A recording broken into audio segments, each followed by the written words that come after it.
Hello everyone. So today we are going to be doing a 2v8 Dead by Daylight tier list. So to start, this is going to be a very short video because there's just not a lot to really cover here. So in between, I'm also going to describe my own experiences that I've now had with the 2v8 game mode. And we will start by doing the killers. So the very first match that I played with this mode, I played as Billy with a friend of mine playing as Trapper. And the first thing to note is Billy's chainsaw is not an insta-down chainsaw in this mode, which can definitely catch you off guard at first, unless I actually misused his ability, but I don't believe that I did. And that's the other thing to bring up with each of these killers. So, if you haven't played the game mode yet, you will realize very quickly that, as you see here, like these loadouts for survivors, killers themselves do not get use of all of the perks in the game. Same thing with survivors. They don't get use of like all the individual and unique survivor perks. They get perks that are just automatically decided for them and are made unique. Billy, for example, he has two different perks. One of his makes it so that whenever you're using the chainsaw within like whatever proximity of the survivor, they become exposed. So this is kind of one of those that you use with a friend. You're going to try to rally them into that friend and hope for that down. However, that's not quite as easily done, because if you've played this game mode, you do know how quickly survivors are going to get things done. Like, it's not a question of if, it's a matter of when. Because if you and your buddy are committing to a chase on one survivor, there are now 7 of them doubling up, tripling up on gens, and you're going to be losing them very quickly. So, leading off of that point, I think that Billy's perks for this game mode, I would put him right in the middle. I don't think that he's exactly terrible, but I definitely don't think that it's great. Now, as I had just mentioned, the other game mode, or the other character that we played with was Trapper. Now, Trapper, his first team skill is whenever he places that bear trap, both killers gain a 150 haste for 3 seconds. But that's only within 16 meters of the bear trap.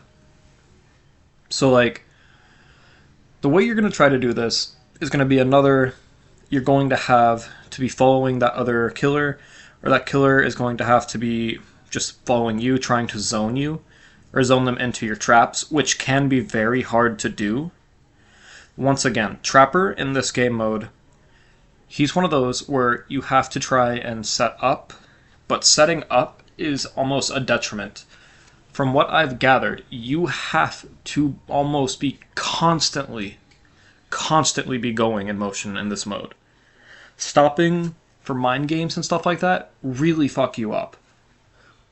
His other skill allows you to set bear traps 50% quicker. It makes it to where you can't be caught in your own traps. It makes them longer to be in. You also start with more. So, like, yes, it is a boost to his power, which one could argue is good. This is his innate skill, which the way that these skills work, there are, I believe it is, yeah, there's one team skill, one innate skill, and then 2 killer skills. And the killer skills are the exact same amongst all of them. But Trapper, once again, whenever you look at his power, I think he's about just as effective as Billy.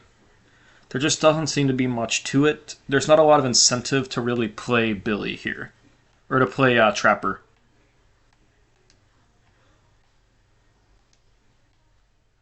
Now for Wraith, his team skill is whenever you're cloaked within 16 meters of your teammate, they get an undetectable status effect. Which, I mean, it's an interesting idea, interesting concept if you're both going to try to like pincer at like a wall or a TL, jungle gym and whatnot, you can kind of screw them over because they're not really thinking about, they can't see the other killer, there's no TR, there's no red stain. I think this team skill is actually pretty good, especially if it's cloaked because, maybe you're over here, you're going to go ahead and already body block a window or a doorway. I think it will catch them off guard whenever they realize you're there, and then all of a sudden, boom, they're right behind them. Now his unique skill allows him to cloak and uncloak 22% quicker, and his movement speed gets a pretty blistering 9% increase. So that's honestly pretty good. Wraith is one that, whenever we've paired in matches, he's actually worked very, very well. So probably a hot take so far. For this game mode, I'm going to put Wraith up there, and I'm actually going to move Trapper into this A tier category, because I think he's actually better than Billy. So going on to our next killer, we're going to immediately look at the Nurse. So the Nurse, her team skill, is you gain an additional blink while within 16 meters of your teammate. As for the team skill, I don't think it's all that great. From what we've played with our teammates, whenever we've done these matches with Nurse, your Nurse is typically going to be trying to shake things up, keep pressure on the survivors. So once again, you could use them for a double hunt and then just try to 3-blink them down. But that's not the way I would personally want to do it. But yes, going back to the idea of giving Nurse an additional blink, I think that's always dangerous. And yeah, Nurse is still Nurse. She's OP. If you're playing Nurse correctly, you're still going to do very, very Nurse things. Now for her personal skill, her innate skill, get this. Her blink attack lunges are 30% larger. Her reach with each blink is 30% longer. It decreases her fatigue. When she teleports within 1 meter of a survivor, they scream. Her fatigue from chain blinks is down almost 65%. Her movement speed from a blink goes up by 30%.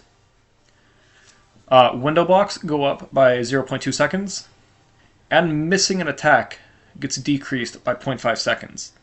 They really pulled out all the stops here and trying to make Nurse extremely viable in this game mode. And I can appreciate that. But once again, going back to this idea, Nurse is already super ass powerful. So by doing all this and just giving her even more to work with, I think once again you can put Nurse all the way up here just for all those little quality of life changes that they made for her. Going from there, we're going to look at our very last character, and honestly the one that's been my favorite to play so far in this mode, the Huntress. So whenever you hit, for the team skill, whenever you hit a survivor with a hatchet, they get the revealed status effect. And what revealed status effect does is it shows the survivor's aura to both killers. So if you can hit one, your other teammate is going to know where you are, they're going to know who you're hunting, they're going to know where to go to try to block them off. It's pretty good. I don't think it's one of the most just game-breaking team skills out of all these so far. I would say it's pretty average. Typically, if you're going to be hunting together anyways, you're probably going to already have a good idea of where that other survivor is. But I don't think it's a bad one. Now, her innate skill. You start with 3 additional hatchets, which is pretty huge. Your movement speed, whenever you run out, goes up by 4.5%. So basically, you get your speed buff whenever you're out, which is pretty great. Reload time is decreased by 20%, so you're going to be really quick on the upkeep. You can keep going. The cooldown between hatchet throws is down by 20%, meaning you're going to kind of be able to just wheel and deal. And your movement speed during the windup is up by 5%. So Huntress, they kind of made goated in this mode. Especially if you're really, really good at Huntress, which I'm not. You can just be pulling all sorts of things with this. if you've watched his video, Coconut RTS, he has this 1v8 video with Huntress that he's made. And, I mean, he really shows just how insane you can be with Huntress in this mode. I'm putting her in front of Nurse. Now, once again, these are from my personal experience with the game mode, how these killers, I think, play out in them. So, like, maybe you think I'm completely wrong about Billy and his abilities, and you think, oh, he's S for sure. This is just how I perceived him whenever I played him. I personally I didn't think he was quite up there. I didn't think he was S. So moving into these 4 different little loadouts for the survivors, which I honestly think is a really, really interesting idea. We're going to look at the first one being Medic. So with Medic, once again, you're going to get your team skill, aura skill, your innate skill, and you're going to get your unlockable skill. With Medic, your team skill is going to be whenever you're healing another survivor, their aura is revealed to the whole team, and survivors within 3 meters of you will gain a 25% bonus when healing others. This does not apply while on a chase, though. So, like, this is a speed up for healing, which is always great. That's nothing too broken, and you do lose the effect while in chase, so you can't, like, almost fog-wise it, which is kind of a shame. Now, your aura skill. Your aura skill is basically, like, built-in empathy. You're going to see the aura of empty survivors, or injured survivors within 128, which is pretty good. You know where you need to possibly head to intercept a chase, or to take a hit, or you can make a call out to your team like, hey, there's a killer in this area, you know, stay away from there. Your personal skill allows you to increase healing speed by 35%. So it's pretty much empathic connection. And then your unlockable skill. So unlockable skills, typically it's whenever you've reached your second cage state, which, if you're unaware, cages are the new hooks, so to speak, in this game mode. But this unlockable skill, you get the ability to self-heal and fully recover. And I'm pretty sure this is the same across all different ones. So, in terms of viability, from the matches I've seen, I don't see a lot of people running Medic. And I think it's more so this idea that you just want to be slamming gens constantly in this mode. I mean, 2 survivors is all it takes to keep both killers occupied. That's 5 survivors doing things constantly. Maybe you can run in there real quick and you'll take a hit as a medic, but I don't see a lot of people running medic currently. So I'm going to put medic right here. I'm going to put it in the B tier, because I don't think it's bad, but I don't see people trying to really run with it. So, guide. Whenever you go into guide, your team skill is basically your team skill is better together. You're going to be revealing the aura of the generator that you're working on, which is kind of nuts in this game mode. With all these people running around, you're always going to know where your gens are. You're always going to know which gens you can double up on. And basically, summing gens is just insane in this game mode. Trust me, anyone who's played this as a killer, if you look away for half a second, or you commit just like, I don't know, maybe just half a second too long on a chase, 3 gens are going to pop. It's absolutely insane knowing where they are. The aura skill that you get is basically, it's visionary. You're going to reveal the aura of any generators within 16 meters, which, I mean, within 16 meters you should already kind of see like the blinking lights and everything, or you should be kind of getting the proc from the other guides that are going to be running better together, which, that's the other thing you're going to see.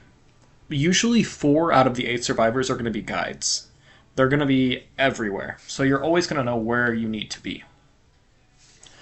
Your additional skill is survivors within 8 meters of you get a 3% progress for great skill checks while repairing, and your noises are reduced by 50%. So, like, this one,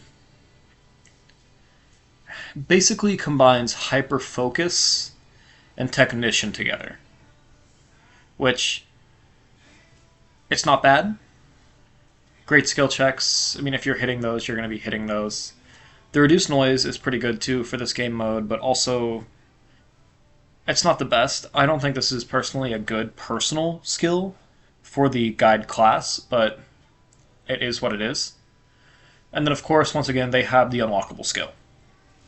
So, based off of how frequently I'm seeing guides used, like I said, everyone is running this, which means it must be working. I think just the knowledge of where the generators are from the Better Together, I think the bonus you will get from hitting the great skill checks, especially if you're playing with someone who's really good at hitting great skill checks, is pretty dang good. Visionary, if you are just lost, is also going to cover you. So I would say, from sheer usage, I would put the guide into the S tier. Which, once again, this might be a take, but I've not loaded into a match lobby without seeing at least 4, sometimes 5 guides. Now the Scout. The Scout, I think, is actually my favorite whole class out of all of these. The reason being, their first team skill, when a killer is within line of sight, within 64 meters, their aura is revealed to the entire team. Basically meaning, if you just follow a killer around, the whole entire game, your team knows where the killers are. Which is absolutely nuts. Their aura skill is, you get the aura of both killers whenever they perform any kind of break actions. So basically, it's built-in alert for the entire team, which is nuts. Their innate skill is basically a hybrid of Iron Will and Urban Evasion, which I think is really cool. Scout, like I said, is easily my favorite class out of all these, so I'm putting it straight into S. And then finally, we have the Escapist. So, Escapist is interesting. It almost does the whole, it works a lot like the teamwork skills. So whenever you're sprinting, survivors within 12 meters of you will gain 150% haste for 3 seconds. This does have a cooldown of 20 seconds afterwards, but essentially, it's teamwork sprint burst is how this one works. So it's good if you're all needing to get out of a pinch. The aura skill is basically, you immediately get built-in windows of opportunity, which I think is really cool. Windows, I think, is another one of those skills that's just always kind of invaluable. It's great to have. And then your innate skill is you get what Made for This used to be. So while you're injured, you gain a 3% haste. Which, I'm one of those that personally believe that Made for This should have been reworked differently so that they didn't get rid of it and make it an unused perk now. So it's cool to kind of see it make a return. Overall, I think the Escapist is very, very solid. I will say, and maybe this is... I don't ever see a lot of Escapists either in a match. Usually you have 1, maybe 2. Typically that's going to be your ace. They're going to come in here and they're going to try to shake things up. Because it's more of kind of a solo niche, but because it's a good solo niche, I'm going to put it into A. Everyone, that is going to do it for the tier list of this video. And let me know what you guys think. Let me know what you guys are personally feeling with the event. I was actually a little bit let down at first, because between high load times of trying to get into killer matches, which have just kind of been awful, and I think Behavior's taken note of this. It seems like they've been kind of trying to make changes with it and really get things back on track. I think that could use some improvement. I think the matches themselves, they're really hard to get used to as a killer. When you're playing it as a killer, you're basically doing damage control the entire match. Unless you guys are just absolutely killing it, coordinating it, and just honestly kind of playing in scummy ways like slugging and whatnot, it really is hard to win a match with 2 killers. Now, I know there's a lot of teams out there that are like, what are you talking about? It's easy, you know, we win all the time with our killers. Well, we're not all amazing. The Survivor side is fun because it feels like you're just dominating the whole match. But overall, I think it's a fun game mode. I could see it being something they keep around, but definitely expand the roster. Give us more killers to play with. Maybe some different loadouts, switch things up a bit. That's the one thing that I was a bit upset about, was that we really only got the 5 killers to play with, which I feel like it's disappointing. I can get there would probably be some overpowered combinations, but I also feel like this game mode has shown us that it's really... I don't think you can have too OP of a combination. I don't know. I'd like to see some future pairings too. Like I'd like to have both of the Stalky boys, you know? I'd like to have a Myers and Ghostface pairing and things like that. Or maybe just like a full-on range killer team, you know, Huntress and Deathslinger, or, you know, do like Trickster Huntress, things like that. I feel like that'd be cool. But yeah, those are my thoughts so far on the event. I've been having fun with it whenever I am playing it, and I hope you guys have liked this video. Like and comment, subscribe. Let me know what you would change with this list. Let me know what things you personally think work better or don't work better. And like I said, maybe you are a Billy Superiority member on this list and you kind of think I have him too low. But considering the fact that no one went below B tier, I'd say it's a fair ranking. That's going to do it for this video. Thank you so much. Empty Giant out.